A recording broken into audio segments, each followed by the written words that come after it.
there. Welcome in. Welcome back to another episode of the Format Podcast. Got a pretty interesting show for you today. Obviously related to an unfortunate event last night in the NBA. But the main topic is going to be one of the biggest topics in the NBA this season, load management. So sit back, relax, and listen up. But before we get to that, you know what time it is. If you haven't already, click that subscribe, that like, and that notification bell right here on YouTube so you can be following the channel and you can be notified whenever new content comes out that we drop. Working hard to make sure we bring you that good stuff. So click that button and stay up to date. If you want the audio only version of the podcast, go ahead, open up your audio only platform and type in the Format Podcast in the search bar. We should come up after you do a little bit of digging. And just go ahead and subscribe right there. Please make sure if you enjoy the content, you give us that 5-star review. Really appreciate it. And leave us a comment on your platform as well as on YouTube. All that stuff helps us rise in the algorithm, helps us find more sports fans, helps more sports fans find us. Let's continue to grow the channel so we can do what we do. All right, let's get right to it. So the topic du jour, load management. So how did I come up with the topic of load management to do this show today?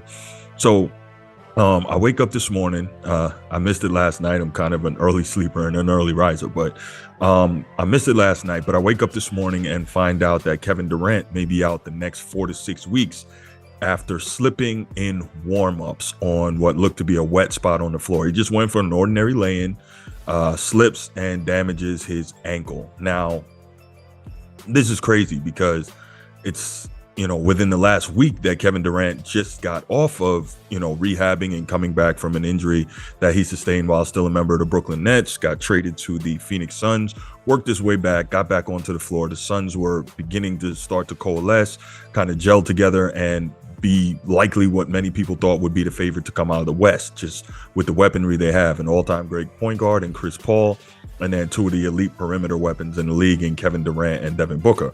I think Devin Booker's been averaging like 36 points a game on like 54% shooting, somewhere around there, since Kevin Durant has suited up for the Suns. So that's crazy. Obviously, Devin Booker is a tremendous offensive talent in of his own, but when you get a guy like Kevin Durant who can take so much pressure off of you defensively, it just opens things up, and we saw that when he was in Golden State. But so he's in warm-ups last night, slips on the floor. Suns did end up winning the game, but slips on the floor, damages his ankle, and now it looks like he may be out for the next 4 to 6 weeks. So what does this have to do with load management?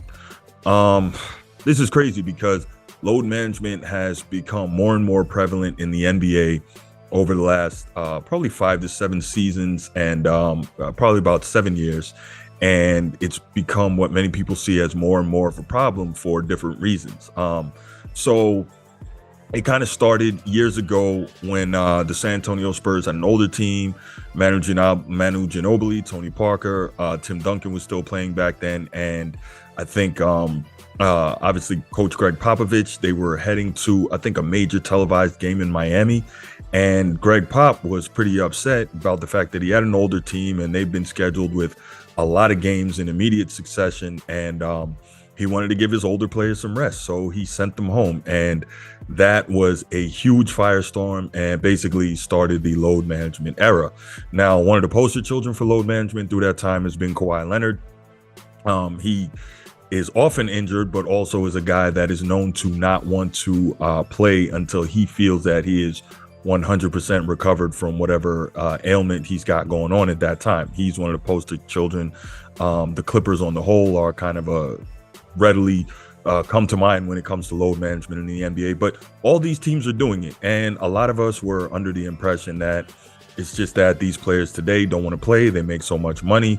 But Steph Curry recently come out and said that it's not so much the players, but a lot of times it's the organization. So the training staffs and the medical on a lot of these organizations are really crunching the numbers and digging into, yes, more analytics and saying, hey, we need you guys to be rested more in order to be at your prime when it comes time for the playoffs. This can be problematic for a number of reasons, right? Obviously, the TV networks pay huge money to have these NBA packages, and when you tune in and the stars aren't playing, well, you're going to change the channel. Nobody wants to watch that.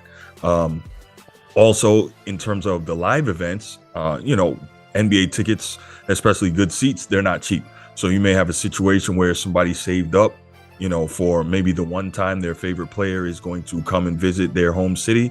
They go to the game. They don't even know that player is not playing. What? Load management, right? And so it can be extremely frustrating. The fans lose out on money. The TV networks are upset. So this load management thing is kind of crazy.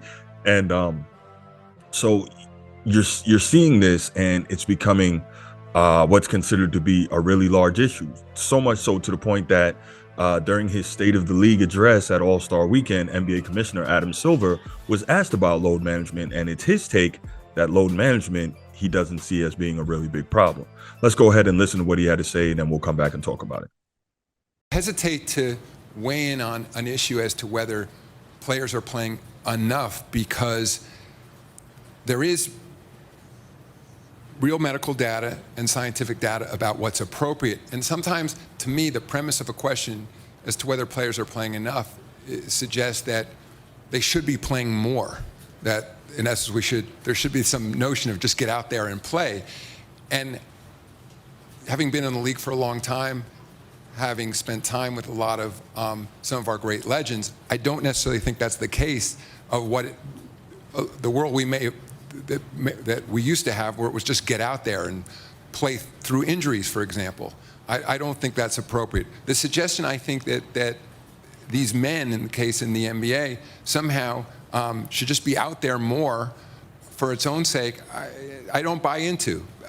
I think, on the other hand, then there's the fan aspect of saying, all right, well, if that's going to be the case, that players are not going to be able to participate in a certain amount of games, what should the response be from the league, and how should you be presenting your product? It's interesting, because even given where we are now, where I don't think the issue is quite what some suggest. I mean, our stars are not missing that many games for resting. I mean, we have injuries. I think we'd all agree that's a separate issue. But if sort of as a measure of single games missed, it's not that bad. So you heard what Adam Silver had to say there. And I can see why players, not necessarily players, but why fans and others will be frustrated by this. It seems kind of tone deaf to say that you don't see load management as being a problem. I understand you're trying to put forth the best product, but the NBA season is already 82 games long, and now you're starting to see an issue where it's turning into, to some extent, a season much like the college basketball season, where nobody really tunes in until the playoffs, whereas like in college basketball, March Madness is the biggest draw. People don't really watch the regular season that much unless they're college basketball diehards, right? And you're starting to see the same thing in the NBA, to where the length of the season is really starting to cause difficulty. And of course, people tune into the playoffs and the finals, but you don't want to lose all that revenue between the start of the season and the playoffs and the finals, right? So it seems kind of tone deaf to say that you don't see it really as being a big problem. I think this is something that the league definitely needs to look into. It's extremely frustrating. So when I have debates about basketball, and if you watch this channel, you know that I'm kind of a proponent of the 80s, 90s, early 2000s era for a number of reasons. But one of the things that I brought up is that the players back then were so much physically and mentally tougher. Now, people are going to argue that, especially people who are more representative of their generation. They're going to say, I'm an old head, I'm just a hater, whatever. That's cool. It's often like something I point to. If you look at the military, all respect due to our soldiers, Marines, sailors, and airmen now, but they are not as tough as those who came before them. That's just a fact. When you have less, you do more and you build up more callous, right? You don't know as much, the knowledge is not there. And I'm sure those people that came before us, whether it's in sports or the military or athletics, could have benefited from the science, the medicine, and all that, the treatments that we have now. Absolutely. But that doesn't mean that they were not tougher.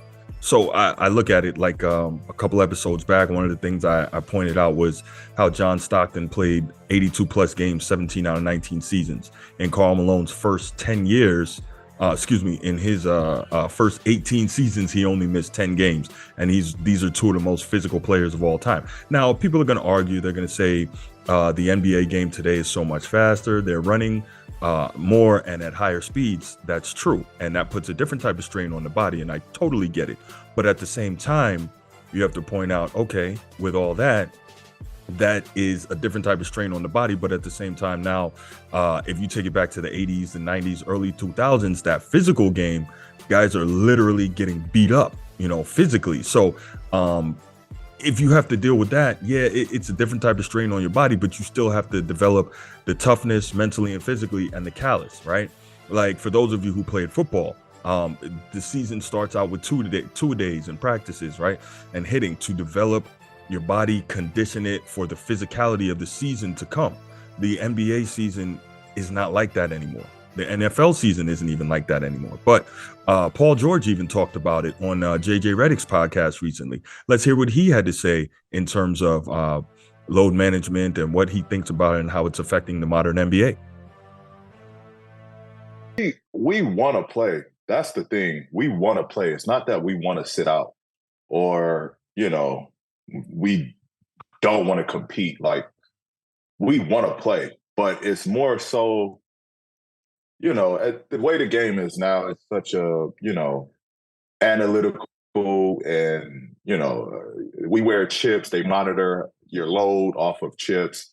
And so it's more so the training staff and the medical group just being mindful of, in Kawhi's situation coming off a big time injury, is not to, strain his body at this point and put, a lot of load, because at the end of the day, we're trying to get to the playoffs, and that's when it counts, and that's when it matters for us to be as healthy as possible going into the playoffs. So, when I came in the league, and I went to a blue collar team that worked extremely hard.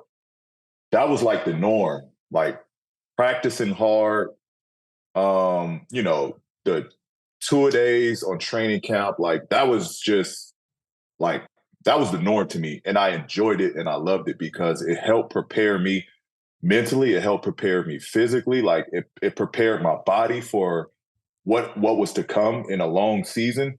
And I think now they're like, teams don't really practice, we're not getting up and down. There's just, it's a lost art when it comes to that hard practicing. And I think that's why there's so many injuries that's going on, because guys that have a high load day and then a completely off day and then a high load day, back then it was, you practice hard, you got a game. You practice hard, you got a game. Then you might have a day off.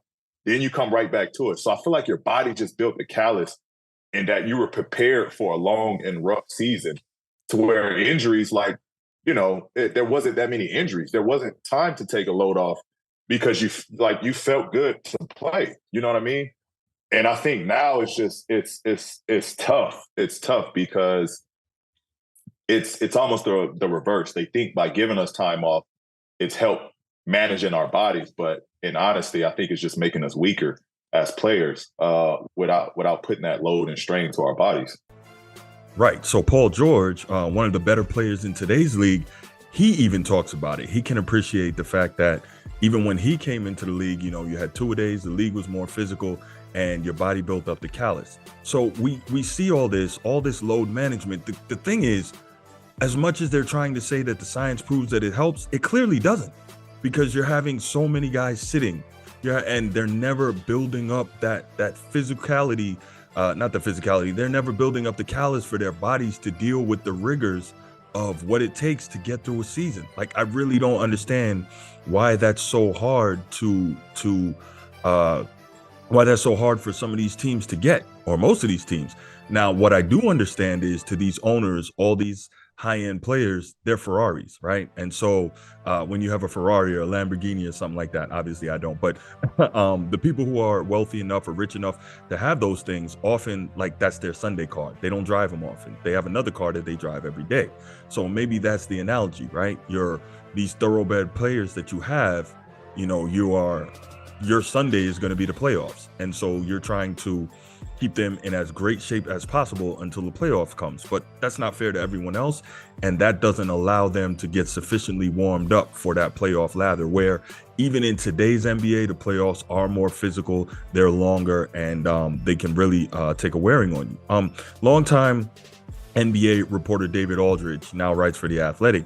I was reading an article published about a week ago, and it was addressing load management, and it's really interesting because here's something that he said. He said the modern game produces a different kind of torque on an NBA player's body than back in the day, but it's different, not less. I defy you to tell any guard from the 80s and 90s who ran through the gauntlet of pushes, shoves, knees, elbows, and outright assaults on their bodies as they tried to navigate through the paint that they weren't being taxed physically. Not to mention the nightly mosh pits between big men, beating the holy hell out of each other down low. So this is one of the things I always talk about, physicality of the game, right? And then David Aldridge goes on to say, and yet, despite there being next to no training staff available, or modern day nutritionists, or player tracking data, or doctors demanding they get a good night's sleep, or access to charter flights, the Pistons Round Ball 1 debuted in 1987. So that's when the first NBA team started with charter flights. And despite there being a whole bleep load of back-to-backs and 4 games in 5 nights, guys played, often while hurt, damn near every night, and many had very long productive careers. And this goes right to the heart of what I was saying in terms of teams and players developing what it takes to get through the grind and the slog. So I really don't understand how they keep arguing for this load management. I guess it's a prime example of you can make statistics and data say whatever you want it to say. And I understand why owners of franchises are trying to do it. They're trying to protect these thoroughbred players that they have, but clearly it's not working. I mean, you see Kevin Durant, and anything can happen. I'm not blaming him, but he slipped on a wet patch doing a lay-in, warming up for the game, and now he may be out 4 to 6 weeks. Now, part of it could be his own physiology. Like some players are just more prone to injury, don't recover as quickly, and he's also older in the league, don't recover as quickly and aren't as physically durable. Like I always point to Stockton and Malone and their amazing durability, despite the physicality of the way both of them played. Now, part of that is simply genetics. Part of that is, they were workout freaks, and part of that is they were blessed in terms of being able to avoid injury, even though they played in the West all those years, which was up and down throughout the 80s. And then slowed down a bit, got more physical towards the mid to late 90s, right? They did all that, and I get it, but again, you got to point to it. So some people are built for it, some people are not, but what I'm trying to say is clearly load management does not work, and there's no data that can demonstrate that it does. So I'm wondering why they keep carrying on with this. But it's going to be what it's going to be. So what I want to know from you, do you think load management works? Are you a fan of load management? If you owned a team, would you employ it? And can't wait to get back with you for the next episode. And I'm out. Peace.